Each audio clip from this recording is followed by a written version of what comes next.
আসসালামু আলাইকুম। কেমন আছেন সবাই? আশা করি সবাই ভালো আছেন। তো আজকের ভিডিওতে আমরা দেখব যে কিভাবে আমাদের ৪-৫ টা ক্লিপ একসাথে এক ক্লিকের মাধ্যমে কিভাবে আমরা এড করতে পারি সেটা দেখব। সো আমরা এখান থেকে যে Adobe Premiere Pro আছে সেটাতে আমরা চলে যাব এখান থেকে। তো Adobe Premiere Pro তে গেলাম। যাওয়ার পরে আমরা এখানে কিন্তু অনেকগুলো ক্লিপ নিয়ে রাখছি। আমরা এই ক্লিপগুলো এখান থেকে ডিলিট করে দিলাম। ডিলিট করে দিয়ে আমরা পুনরায় যেটা ক্লিপগুলো আছে সেই ক্লিপগুলো আমরা নিয়ে আসবো। তো এখান থেকে আমরা ৪-৫ টা ক্লিপ নিয়ে রাখছি। সেই ক্লিপগুলো আমরা এখান থেকে নিব। এইরকমভাবে আমরা ক্লিপগুলো নিলাম। এখানে কিন্তু আমাদের জায়গাগুলো একটা ফাঁকা আছে। তো আমরা অনেক সময় যেমন আমরা এখান থেকে যখন কাট করি কোনো কিছু যখন আমরা রেজার টুল দিয়ে আমরা কাট করে নেই, এরকমভাবে কাট করি। কাট করার পর সেই জায়গাটা কিন্তু ফাঁকা হয়ে যায়। এখান থেকে ফাঁকা হয়ে যায় যেমন এরকমভাবে থাকলেও আমরা এই জায়গাটা আমরা ডিলিট করে দিলাম। এই যে এরকমভাবে আমরা এটা ডিলিট করে দিলাম। এই যে ডিলিট করে দিলাম।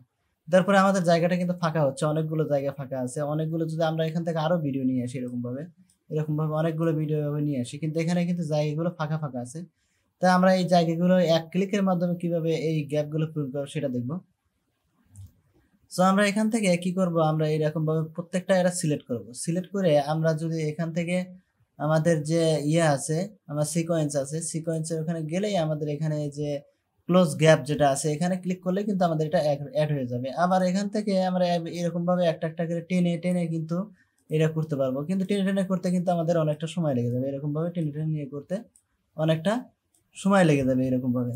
তো আমরা কি করব এখান থেকে পুরো যে আমাদের ভিডিওগুলো আছে কিংবা আমাদের যে ফুটেজগুলো আছে সেই ফুটেজগুলো আমরা একসাথে সবগুলো সিলেক্ট করে আমরা যদি সিকোয়েন্সে যাওয়ার পরে এখানে যে ক্লোজ গ্যাপ আছে এটাতে ক্লিক করি তাহলে কিন্তু সবগুলো আমাদের একসাথে চলে আসবে। তো মূলত আজকে ভিডিও এই পর্যন্তই। দেখা হবে নতুন ভিডিওতে। সে পর্যন্ত ভালো থাকবেন, সুস্থ থাকবেন। আর যদি চ্যানেলটা ভালো লাগে তাহলে অবশ্যই সাবস্ক্রাইব করে দিবেন। তো আজকে বিদায় নিচ্ছি। আল্লাহ হাফেজ।